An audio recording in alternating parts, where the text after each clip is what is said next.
afternoon, South Africa, and a very happy Women's Day to all of you wonderful enigmas out there. Yeah. Hope you're having a very special day. Happy Women's Day, and I hope you're spoiling all the beautiful women in your life. How's your Women's Day been so far? Well, it started off this morning with this guy on Facebook who commented, International Women's Day, isn't that on April the 1st? And I literally just blocked him as a friend. I actually should have screenshotted it and then allowed all my Twitter followers to troll him. To have him. But no, instead I just blocked him as a friend. What an idiot. Well, my Women's Day started off with a high tea at the President Hotel. They treated me to a spa thing, and I'm going to go over there and spend a night away from all the hustle and bustle of my life. Oh, isn't that wonderful? The only time a woman in this world is helpless is when her nail polish is drying. Speaking of which, today on the show, we catch up with the Revlon Love Squad as they give us their makeup tips and their love tips and what it feels like to be in love. And I catch up with finance expert Tim Akinnusi from Nedbank, who tells us a bit about what it's like to buy a home and what you should be thinking about when you're buying your first home. And we also asked you a question, which is quite apt for Women's Day. We asked you, do you consider yourself a feminist and why? Tweet us at Afternoon Chat, #Afternoon Express, or call us on 083 913 3728. Well, I don't know if I'm a feminist, but I certainly feel very fabulous today. In fact, today we're going to be chatting to 4 of the 7 incredible women from Fed Up to Fabulous. They're going to be in our loft. They're all internationally successful businesswomen, and they are amazing. I can't wait to chat to them. Now, yesterday we announced that after Joburg showed us their burger-making skills earlier in the year, it's now Cape Town's turn to rock out. So you can experience an exclusive burger-making masterclass with Hellmann's, and our very own Clem Pedro and Danilo will be there as well. To enter, all you need to do is log onto our Facebook page, find the daily Hellmann's post, and tell us what's your signature dish featuring the world's best mayonnaise, Hellmann's. Competition is only available to viewers living in the Cape Town area. T's and C's do apply. Then in the kitchen, we are certainly getting sweet. How are you, my darling? Well, and yourself, happy Women's Day. Thank you. Happy Women's Day to you. You always do look so fiercely, fabulously feminine. I try. So love having you on the show today. What are we making? I'm seeing a lot of pink and a lot of those, what are they called? Sprinkles, hundreds and Sprinkles. thousands. Yes. Perfect. So today on the show, we're making pig's ears, which a lot of people also call elephant ears or palm ears. They're basically the most delicious, crunchy little biscuit that's kind of got layers of puff pastry. And we're going to do it pink today for Women's Day. Amazing. And also because pink is fabulous. Okay, yeah, totally. So should we get started? Yes. So right over here, we have 1 sheet of puff pastry that's been thawing. You don't want it super warm, just kind of chilled. And here we have our salati sugar. We're going to use caster sugar today, which we've dyed pink. And that's really easy to do. Just throw it in a food processor with some pink dye, blitz it up. Even liquid dye? Even liquid dye. It won't make it all mushy? It won't. It just disperses just enough. And don't put a lot of this. Maybe like 2 drops. You're all good with that. Okay. And then what That's we've amazing. done... Yes. And right here we have delicious spices. So if you just give that a whiff, we're going to spice ours with some cardamom and cinnamon. Cinnamon in there and cardamom. Yes, correct. Okay. So we'd mix those all together. But all of that? Can put that right in there. And you can give that a little mix, There Jeannie. you go. I've got some ready-made one right here, so I'm going to get to that. What you want is to have a nice, cool kind of surface, so stone So this is really great. with the food colouring is that? It comes out pink. Okay, amazing. There you go. Already. And then you can kind of get messy right now. Is just make sure your hands are clean. Yeah. Wash them before the show. Exactly. Now, Promise. we can just sprinkle about half a cup all over our work surface and get it kind of everywhere. Let's just sprinkle prink everywhere today. You can just kind of get messy and enjoy. Kind of fairy dust. Make a wish. And then we're going to take our, there we go. We're going to take our puff pastry and just lie it flat. Yeah. And then we're going to give another good sprinkle and make another wish. And what's really nice about this is you can make your own puff pastry and go there if you want to, because it's really a mission, but it's such a wonderful process. I mean, it's quite treacherous. Well, good job, Jeannie. So thank you. That's perfect. We're going to give it a quick roll just to kind of get it set in there. But if you don't want to make your own puff pastry, it's really easy to just go out and buy. I would recommend an all butter kind so that you know you got all the good stuff. Now, how I'm folding this is just find your center line, go right in the middle, do a second fold, and then the very last one, again, one more fold, and that's essentially your pig's ear. If you look at it from the side, it looks like a little heart. Okay. You can roll that up and chill it for 10 minutes, which is what we actually would want to do at this point. Because we're kind of short on time, we have one rolled out here, but I'm going to quickly grab a knife and just go right ahead and show you that, you know, you can cut it about 1 centimetre or 1.5 centimetres. The thinner you do it, the kind of crispier it gets. Obviously, if these were a little bit more cooled, you'd be able to get a nice, strong shape there. Yeah. That looks great, though. Definitely looks like a pig's ear. It definitely And does. a pig's tail. Exactly. And I feel very, very lucky to be baking here today because, as I said, it's Women's Day and, you know, all of our foremothers emancipate everyone from the kitchen and now we're all going, well, now we have the choice. Do we want to be in the kitchen? Do we not? And that's a beautiful thing. So what we're going to do with these is take them one step further. Once you've got those as is, place them on a baking tray with a bit of space for expansion. Yeah. Bake them at 200 degrees for about 15 minutes and flip them halfway so they get crispy on both sides. Yeah. Then we've just melted some white chocolate to which we're going to add tiny little bit of food coloring. This is very potent. It's food coloring gel, so you don't have to put too much in, just a tiny little squidgle. What do they even put in food coloring? I mean, to make coloring edible. Yes, exactly. That's quite intense. We're going to use this one. Okay, yeah. And we're just making a tiny little amount of colouring here to get it. I would offer my help, but I don't know if you'd like it. We might end up with this completely red, so I'm just doing it so tentatively. There we go. Okay. Just a tiny little bit. Is that how strong that stuff is? It is so strong. It's fantastic. I always wonder what it would do to, like, if ever I ran out of hair dye, you're just kind of able to. I kind of like a nice light pink. I'd rather start off slowly and add a little bit more dye every time you go because you don't want it too strong. And when this is ready, what we're going to do is just dip a little edge of each pink pig's ear inside here and then sprinkle it up with the hundreds and thousands. It's a tiny little extra touch. You don't have to do it. If you have time on your hands, it's a nice thing to do. Let's see. Give that a little stir. Oh, wow. I mean, the smell of cooking white chocolate is just delicious. So right here we have our finished product as they've come out the oven at 200 degrees for 50 minutes each. And you can see they're kind of puffed up. They're really happy. They look like a butterfly or a heart or something really that just brings joy to your day. Yeah. I'm totally licking this bowl. So what we're going to do, you might want it a slightly runnier consistency, but we're just going to go right ahead and dip that in about halfway. Oh, amazing. Put it on a drying rack. You can do either side. You can do the top or bottom. I mean, you can't have too much chocolate ever. I know. How's that? Good job. That's perfect. And I couldn't help but notice, but there's kind of a tiara in my periphery. It's a crown. So I brought this. It's a special little present for Eugenie because it's our first time baking together. Wow. And I thought that I would crown you the pastry queen of the kitchen at the loft today. Oh my goodness.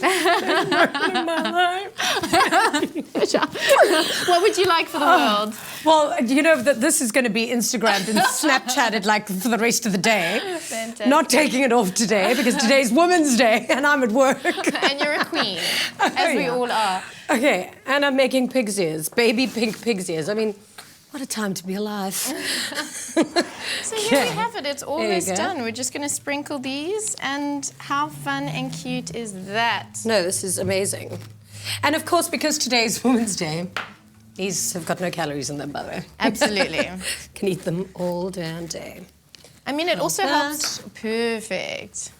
And these really make a lovely treat if you kind of want to make them in advance for someone. If you're buying your pastry, they literally take you 20 minutes. I mean, including baking time. Oh, without chilling time, of course. Alice, you are amazing. Thank you so much. That is fantastic. Remember, you can bake along with us and make these gorgeous little pig's ears. All you need to do is visit our website, afternoonexpress.co.za. Right now, though, let's cross over to Bonnie. Lots of fun in that kitchen. What a time to be alive indeed. I love that crown, Jeannie. We will return after the break. We catch up with Tim Akinnusi, who chats to us about the hidden costs in home ownership. And we meet some women, fabulous women, who went from fed up to fabulous. Stay with us.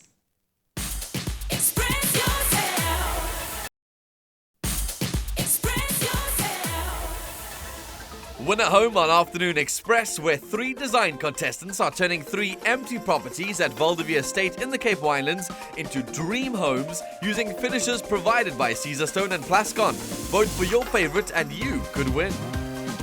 Welcome back to Win a Home on Afternoon Express. Now, our design contestants have completed their final rooms, and now all that's left is doing touch-ups and finishes. In less than a month, we will have our official winner, as well as the lucky viewer who walks away with a fully furnished home. But for today, our finance expert joins Bonnie on the couch. Buying a home is one of the most important steps in your life, whether it's your first home or an upgrade. Therefore, being informed on some of the extra costs involved over and above the purchase price can make a huge difference and make your home buying experience much easier. We're joined by Tim Akinnusi, Head of Sales and Client Management at Nedbank Home Loans. Welcome to the Loft, Tim. Thank you, Bonnie. So, Tim, what other extra costs do buyers need to be aware of over and above the purchase price? So, Bonnie, one of the common mistakes that consumers make is they only consider the cost of the bond and the affordability, and not the extra cost that we are going to talk about today. And the extra cost is really the cost of acquisition as well as the cost of maintenance. Now, the cost of acquisition is the cost that you would incur to have the property transferred into your name. So there are lawyers involved, so you need to pay the registration costs for your property to be registered at the deeds office. You would also need to pay the initiation fee to the bank for them to set up the accounts for you and to maintain the account. Okay. And thirdly, you have to pay transfer costs, which is in essence a tax to the government. So the first 750,000 Rand of the property value is exempt from that tax, and the balance in that you pay transfer duties on. If you are building a new place or buying a house that is being built by a developer, those costs are either voided or inclusive in the price of the entire unit. Yeah. Then the second cost around the maintenance. Now that's the interesting one, because that's an ongoing cost that you pay as long as you continue to have the house and live in it. So that's your cost of your levies if you're in a sectional title, which is comprises of your maintenance costs in the garden, the security you pay, and some insurance. Yeah. Then the other cost is your rates and taxes. In a standalone situation, you'd be paying your rates and taxes, and obviously you then have the flexibility on what to pay for security and the cost of gardening, etc. Yeah. So those are the two main costs that you need to contend with. As long as you are a homeowner, you'd always have those two costs, and that's over and above your bond repayments. Wow. Tim, how can one calculate these costs? So, Bonnie, what we've understood over the last couple of years is that clients really battle with understanding exactly all the cost that's involved in actually maintaining and paying off their monthly installment. So we've designed an app called Instant Bond Indicator. It's on our website. And essentially, it's a 14-field application where you put in the cost of the property and your personal details, and we'll make a real-time scoring, a real-time call to credit bureaus to give you a sense of your credit health as well as your affordability. And we will then play back to you results that would include not only the cost of your monthly repayments on a property, but also the cost of the transfer that you would pay and the registration that you're likely to be faced with. And that will give you a really good sense of exactly what cost in total you are expected to be in for. Wow, that sounds really helpful. I'll definitely be getting that app. Great. Thank you so much. We're very well informed. Thank you, Tim. Pleasure. Consult your bank to make sure you fully understand all the costs associated with buying a home and that those unexpected hidden costs won't come back to haunt you. For more information, visit nedbank.co.za/home loans. Now, voting for your favourite Design Contestants Lounge is now closed. But from today, you can visit privateproperty.co.za and vote for your favourite completed apartment. Remember that the Design Contestant with the most viewer votes will receive a cash prize of 50,000 Rand. So get voting now. Plus, you also stand a chance of winning big. Vote now and you could win a home. One lucky viewer can win one of 3 completed apartments at the Valdevie Estate, valued at over 3 million Rand, by voting for your favorite Design Contestants apartment on privateproperty.co.za. Win a Home is proudly brought to you by Private Property in association with Nedbank.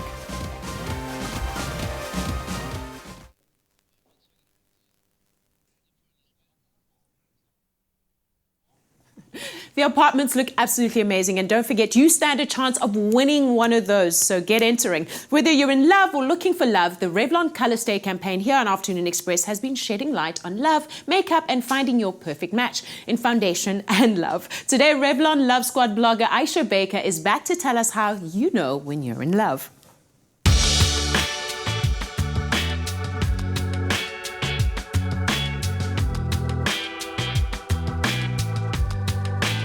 How do I know when I'm in love?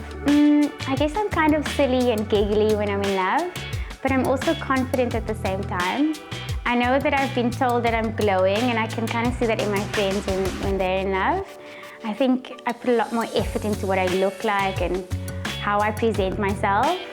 I'm also a lot happier and kind of fierce in my own way, and I really feel like I'm glowing from within.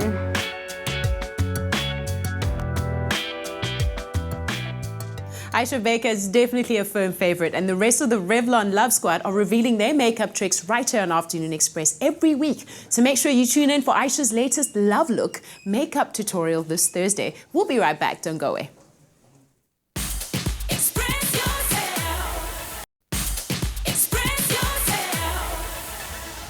Great to have you back with us on this special Women's Day edition of Afternoon Express. Today we're spending the afternoon with some amazing, successful businesswomen who each had their own very unique and challenging circumstances to overcome. Against all odds, they've made a success of themselves, and their stories are documented in a new book called From Fed Up to Fabulous. First up, we're joined by South African Mickey Rutman and Christine Overby from Norway. Welcome to the Loft. Thank you. So wonderful to have us. So wonderful for us to have you. Thanks for having me. Good to be here. So, Mickey, you're from South Africa, and it was initially your idea to write the book. Why did you come up with it, and how was Fed Up to Fabulous created? Well, Jeannie, last year in November, myself, Christine, and the other ladies met at a business conference in Orlando. And naturally, between 800 people that were there, we actually gravitated to each other because we had sort of had the same energy, the same vision, but didn't know each other. And happened to meet each other there, connected afterwards via social media, and decided to put the book together. The reason behind it, though, is you know, there's various women in different countries. We've got different stories, but we can all relate to each other's stories, and of course, the joint vision to inspire women worldwide. It's an incredible vision indeed. I mean, you were at 22 when you found out the life-changing news that your parents tried to not have you. How did you react to that when you first found out? I think I didn't really react. I kind of went cold. My mom was living in Canada at that stage, so I didn't really want to upset her being on the other side of the phone, so I kind of closed off. But on the inside, I definitely had a bit of a reaction. And you found out during hypnosis? Regression hypnosis, yes. Wow. That is and how did so it come to you? How did that whole process work? Yeah. I'm honest with you when I tell you, I don't remember much. The psychiatrist who did that actually explained to me. She said to me that by my explanation of my surroundings, that I must have been in my mother's womb, and what I had said to her while I was in the hypnotic state. So I pretty much would not have believed any of that if I didn't actually go speak to my parents and it came out that it was the truth. Wow, wow. And how did that change your life? It's had a massive impact on my life. Not just from the perspective of my parents. My parents and I are great. We're still best friends. Forgave them a long time ago. They were just 20-somethings, you know. We've all been 20-something. Young, yeah. But the impact that I think it's made on my life is to actually understand myself better.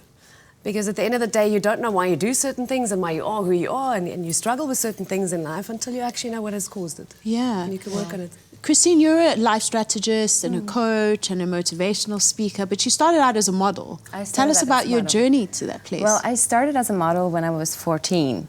I have to say, I was always that girl from very young age, like 7 years old, always thought that I'm going to do something big. And I think everyone can relate to that girl inside. But I do think that that voice inside of me was very strong. So I really jumped into it when I was 14 years old, and I got the opportunity to compete internationally as a model. I got a contract, and it was big. It was a new world.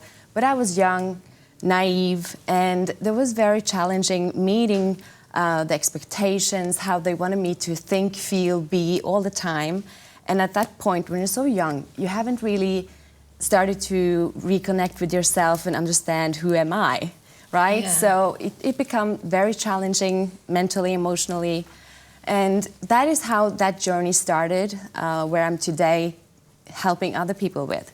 Like how to really understand your thoughts and feelings, how it's connected when you meet challenges in life, in business, and so on. So you can actually increase the quality in your life. So So, well, that's kind of what I love about the book, is because how I sometimes perceive life, and I could be wrong, but, you know, I think all young women are born with an idea and goals and just this amazing belief in themselves. And then along the line, something happens to a girl, not to every girl, where something happens and then you lose a little bit of that innocent belief in what you can achieve. Exactly. And I think with the book, you all explaining that things happen to you and how you either overcome it or you don't.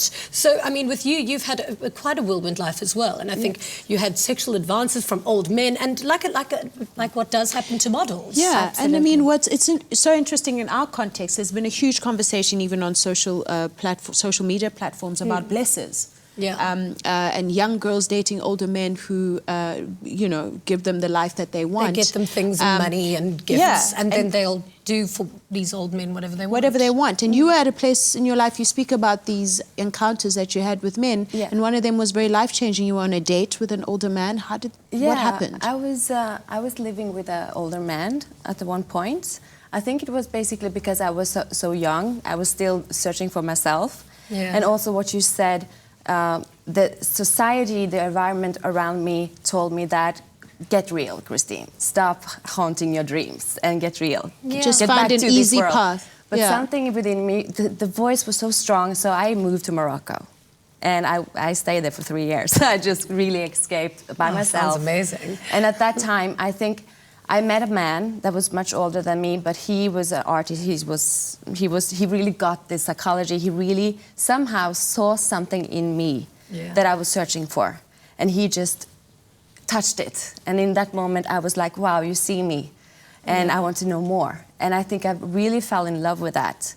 That he could help me or save me somehow. Wow. But why is that a regret for you? Because I think that's a learning curve. That's something that could either be quite a beautiful experience, or if you harmed you in any way, it would have been quite bad. I absolutely not regret that at all. I mean, that was life-changing for me. So did he become a sort of mentor in your life? He became a mentor for me at that time. He learned me so much. It was at that time I really started to wake up for myself. I started to meditate. I was 20 years old, but I was really, you know, starting to discover life, who I am, and he gave me the space. He gave me a lot of, he really asked the right questions for me.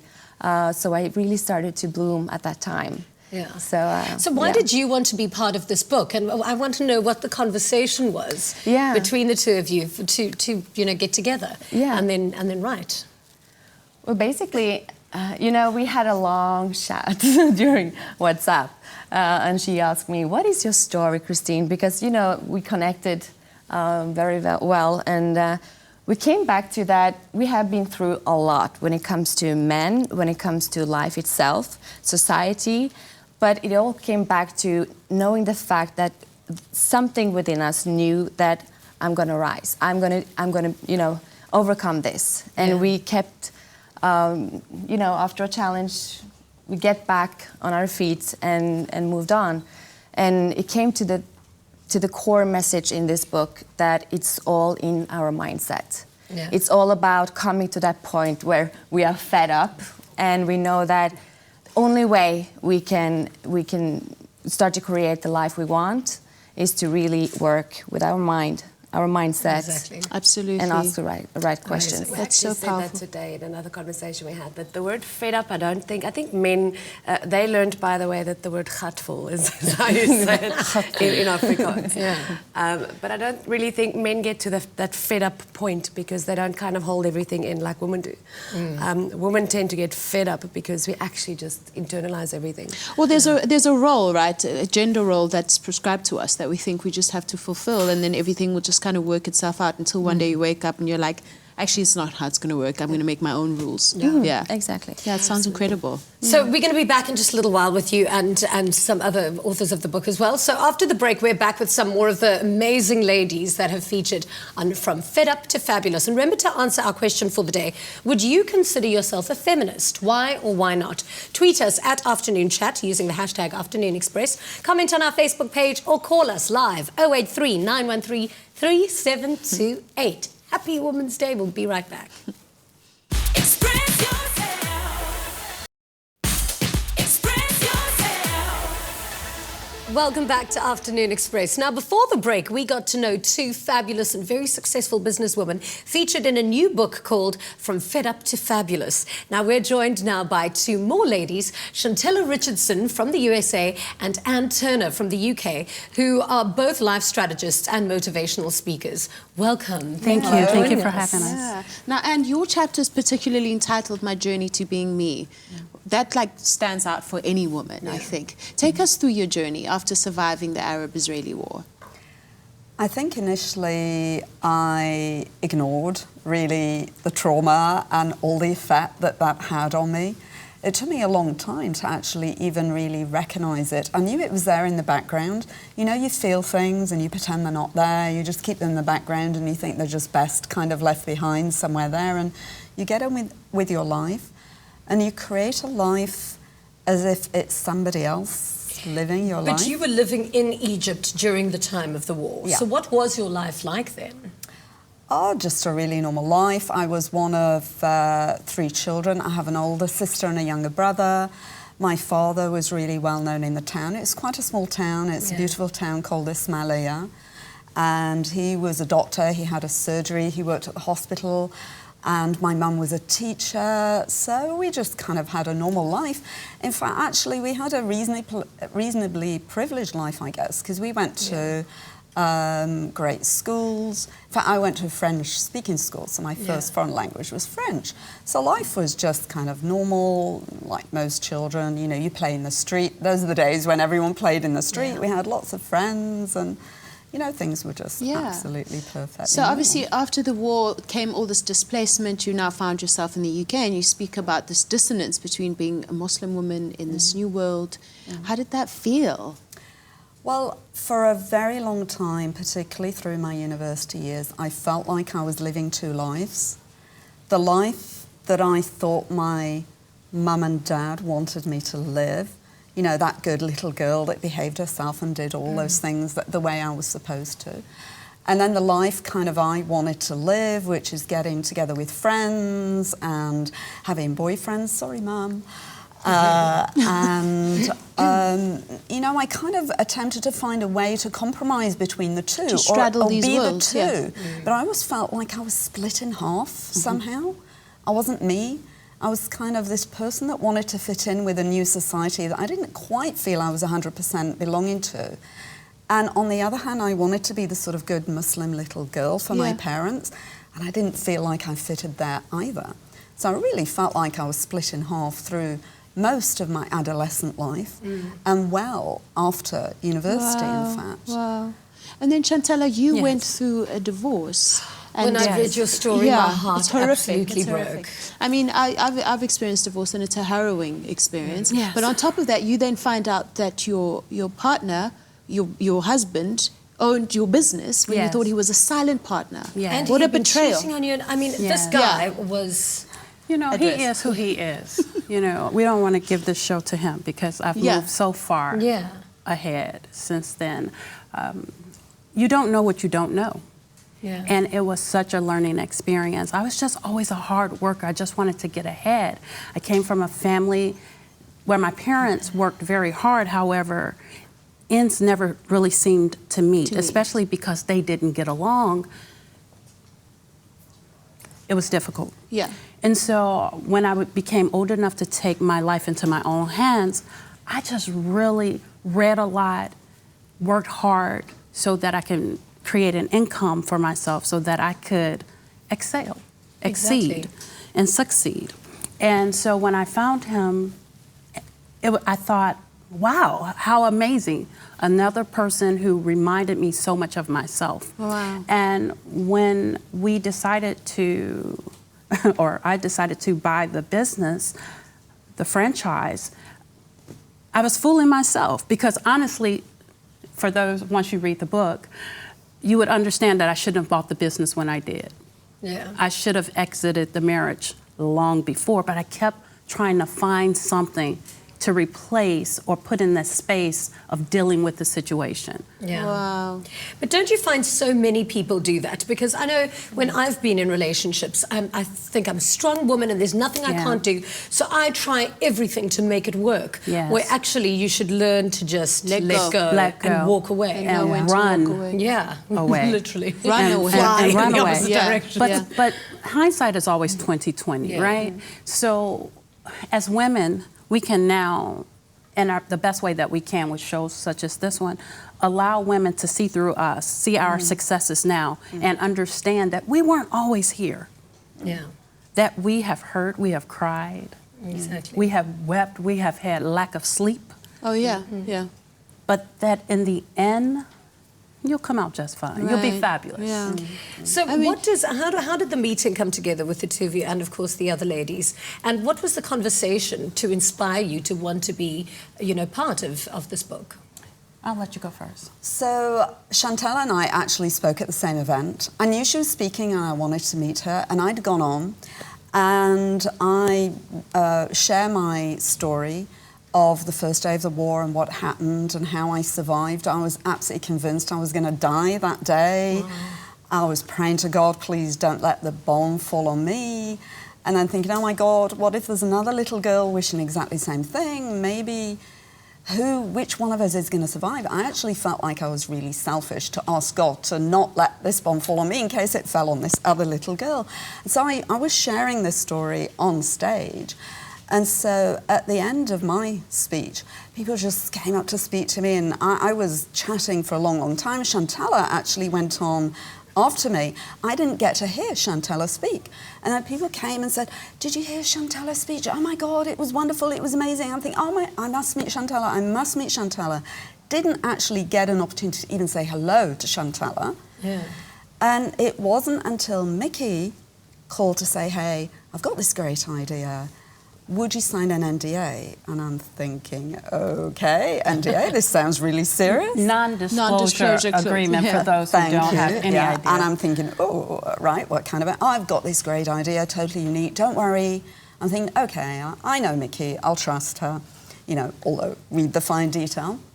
And then I said to her, okay, who else have you asked when I found out the idea? And she then said, Veronica Sosa, and Ruth Coetzee, Christine Overby, Chantella Richardson. I'm thinking, wow, these are great women. Hey, yes, please. I'm thinking, maybe I get to meet Chantella after all. In fact, this is the first time Chantella and I have had a chance to meet. That's incredible. Something that stood out for me, you said when you were at university, the dissonance inside of you was so strong that you failed to get your qualifications. Yeah. And a lot of young South Africans can relate to that. We've had, with the whole Fees Must Fall movement and people not being able to make it through varsity because they can't afford it. Right. How did you pick up the pieces after that and still go for the dream that you had originally wanted and fight for it? It's as if there's something inside that keeps telling you there's something more, there's something more. I was born for something else. What is it? What is it? And you keep searching and searching. And you think, okay, I know that kind of felt like a failure, only I knew that wasn't the end. So it's finding the strength to just set that aside and not count it as, oh, here's some more proof that I'm not a very good person or that I'm not enough.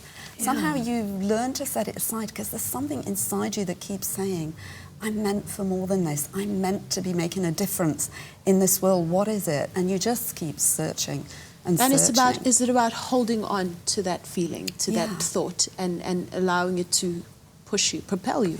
Totally. Yeah. Totally. Thank you so much for sharing your story with us. You're welcome. You're both very amazing. Thank you. After the break, we're reading your comments and taking your calls. So remember to answer our question for the day. Would you consider yourself a feminist? Why or why not? Tweet us at Afternoon Chat using the official hashtag Afternoon Express. Comment on our Facebook page or call us. We're taking your calls after the break. 083 913 3728. We'll see you after this.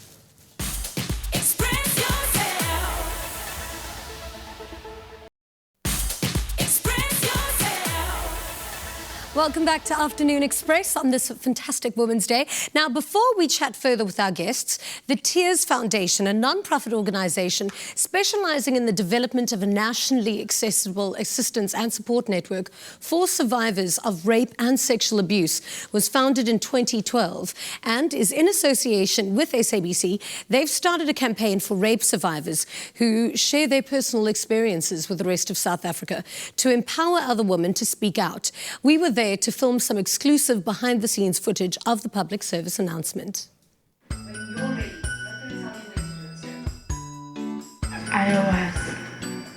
Today we're filming I Was.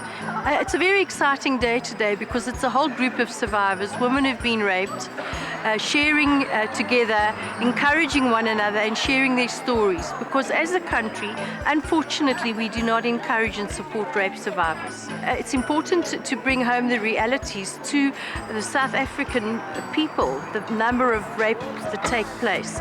And I think this is a way of really bringing home the fact that every day, 2 out of 6 women are raped.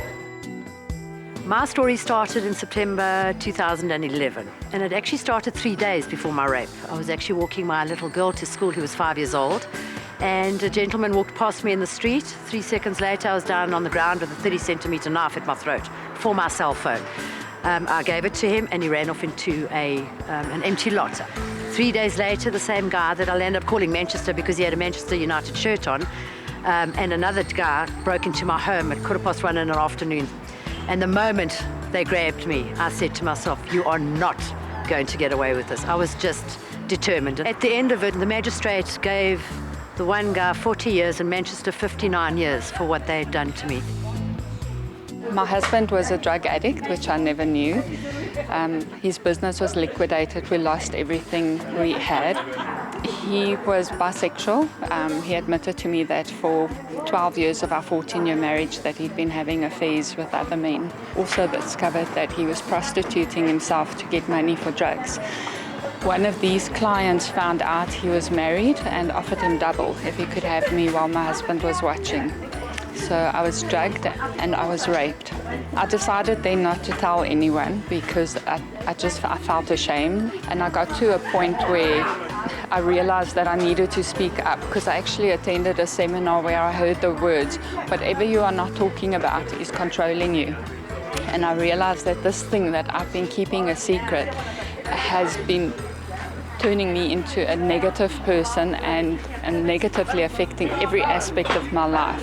So I decided to speak up and turn my world around. I was sexually molested when I was, I think, 7 years, at the age of 6, yeah. And I was gang raped on the beach in Durban. And my mom was beaten to death by her husband 6 years ago. So I've really had a life of a lot of GBV, you know, and it's been a journey. I wouldn't say to fulfillment or finding myself, but I would say it's been a journey where it's taught me to look out for other people. All the ladies that are here today are drawn from every single walk of life, every shape, size and colour. The message that we're trying to say is that it could happen to you, it can happen to your mother or your sister. Don't let it happen anymore. Make sure that we stop sweeping rape under the carpet, that we understand that it's the reality of every single person and that it's time we set up to hear no more. Let's put a stop to rape. Some of the misconceptions about rape is that people believe that it is their fault. They are undeniably there. They try and think of ways they could have changed or things they could have done differently. And I think the biggest misconception in South Africa about rape is it will never happen to me, it will happen to somebody else. There's so much misconceptions, like I've heard things like, oh, I deserve my rape because my boobs were too big. I deserve my rape because I looked too pretty that day. You know, I deserved my sexual molestation because I didn't listen. There's a lot of victim blaming, and I absolutely hate that when I hear it. When people say, oh, but what was she wearing? What was she doing in a certain area? And was she drinking? I mean, no one gives anyone the right to violate your body, irrespective of where you are, what you're wearing. And I think society needs to look past that, and they need to stop with victim blaming and blaming the perpetrators, because they're the people who are at fault here. They are the criminals. It's important for me to be a part of this campaign because I think it is so crucial that we create awareness. We also need to start raising our little ones to understand prevention is better than cure. If we start making our children more aware of the possibilities of what we can do, what we can't do, basics of when it happens, while it happens, to know your rights, when you're at the hospital, at the police station, those kind of things, I think is vital, and I think this creating the awareness of that is an incredible initiative. It's important for me to stand up and speak out about what happened, because a lot of women don't speak out, they keep it a secret, and like my story, it affects you badly. So where I can come in and tell my story and encourage other people to speak up, I do that. I mean, the day I made the decision to speak up about what happened to me, it changed my life around, and that's a message I want to give other survivors out there. What comes to my mind? For me, I was a human being before my rape and before the sexual molestation and before my mother's death. What I am now is just transforming into a butterfly. It's like a transformation from your cocoon into being a butterfly. And that's why I love this campaign. Perseverance and persistence is what got me through this. I didn't give up for a single... There were times I wanted to give up. There were situations where the court just became overwhelming, where you felt like you were being let down, the system was letting you down. But I believe, fight for what you believe in. If you're not happy with something, do something about it. Speak out. I strongly encourage people to first of all speak out about what happened, get the help you deserve, because we all deserve to have a good life. And then if people want to get involved with charity organizations such as ours, it helps in the healing process as well, knowing that you can help other people. And above all, I want people to know to never give up. There's always a way through, and you can get through this thing. You just need to believe yourself and trust in yourself. Just keep swimming. Keep fighting your case. Stand up. I get up each morning and I say to myself, I never got justice, so I will become justice. So I would say to each woman every day, every morning get up and say, you know what, I'm beautiful, I'm stunning, I'm sexy, I'm going to change the world. But above all, I'm not going to change my world by going out. I'm going to change somebody else's. And that's when you become justice. Because when you say your story and you speak your story, or you love somebody out there, you become justice. The people that have stood up today have all stood up and said, I was. Because we are not a country that reaches out to women and says, I believe you, I'll help you. So please, anyone looking at this program, remember it could happen to anyone. Be kind to people and help them. But above all, it is a very, very hard thing to admit. It is humiliating, degrading, and embarrassing. We should love them and help them out of that situation. Wow, what an incredible initiative and some really empowering testimonies. Any thoughts on what we've just seen, ladies?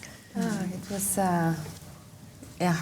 Heart-wrenching. Yeah. Yeah. No words. Yeah. It really, I like what the lady said at the end, that, you know what, if you're going to empower somebody else to help them through it, it actually gives them justice. Yeah, yeah. And when she said she's justice, that was absolutely incredible. Yeah. I think it's astonishing how many women have been sexually assaulted in some way, and somehow we're still strong and we still survive.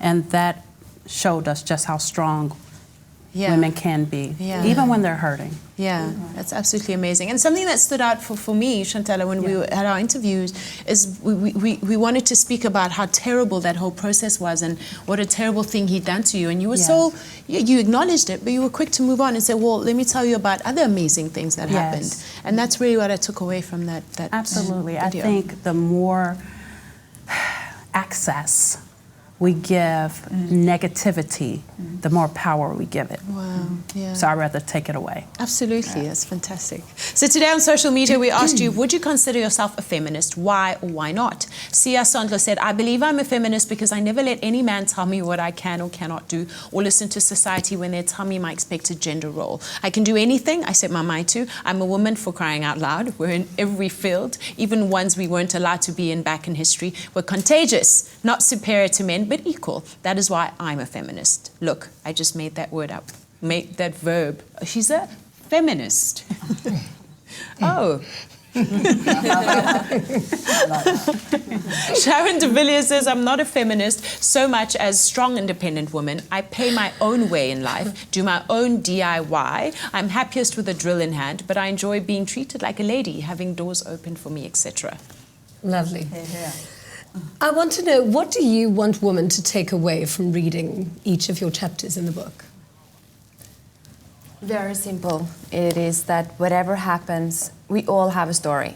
We all meet challenges, setbacks, everything. But we always have the choice to change that. Yeah. Always. And it's all about the mindset. Exactly. Our mindset. Everything is here. And we can create the life we want. And for you? Very much I can just attach to what she just said, but also to add to that, that you're either a victim of what's happened to you or you're a victor, and you need to make a choice which one you're going to be. So you can really rather either choose to be a product of what's happened to you in your life, or exactly like that lady said, you can become somebody who's a trailblazer and actually helps the ones behind you that are going through exactly the same things to have it easier in some way. For me, the opening of my chapter was called Circumstances, and I'd just like to close my part with a quote. People are always blaming their circumstances for what they are. I don't believe in circumstances. The people who get on up in this world are the people who get up and go find the circumstances that they want. Exactly. And if they cannot find them, they make them. So for me, my chapter was about making the circumstances that you want in your life. Yeah. Wow. So it's not what happens that hurts you, it's what you make it mean.